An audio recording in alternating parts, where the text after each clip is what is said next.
I was working out about 2 years ago. I was doing deadlifts, and on one of my reps, when I stood the weight up, I lost all feeling from my neck down. All extremities went numb. I stood there for about a minute, and I was telling my body to move, and it wouldn't move.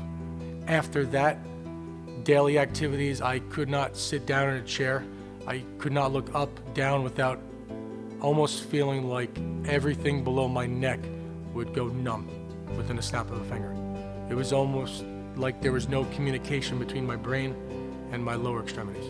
So I knew something was wrong. My name is DeRoma, and I had a herniated disc in my neck.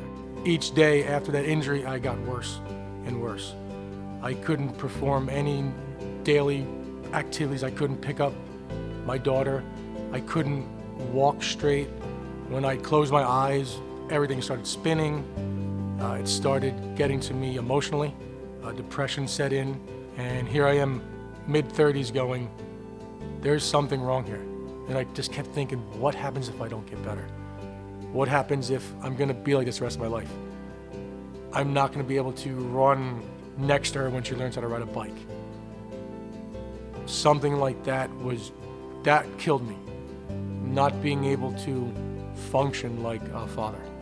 I went back to see Dr. Chiappetta, went for another MRI, found out that I had compression of my spinal cord, which was severe. He told me that it could be life-threatening. When he told me that, everything ran through my head. I thought about my kids, my family, quality of life.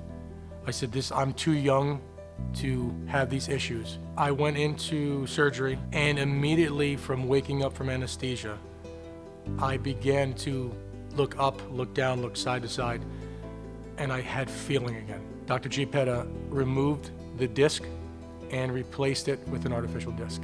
My surgery was performed at the outpatient facility of UOA. I was discharged that morning. After surgery, I was able to hold my children again and being able to actually feel them again in my arms without the fear of dropping them, knowing that I had the strength to hold them again. That was a great feeling. That was the best feeling. And after a few months of doing everyday movements, normal movements a human being would make, I began to get the strength back. And once the strength came back, I was able to begin to add weight, to deadlift again, to do overhead movements without that fear I had of the initial injury from the deadlift. I would recommend Dr. Chiappetta to anyone who has upper extremity injuries, especially neck injuries. He is a phenomenal surgeon, a good guy, and I put myself in his hands, and I've never regretted it since.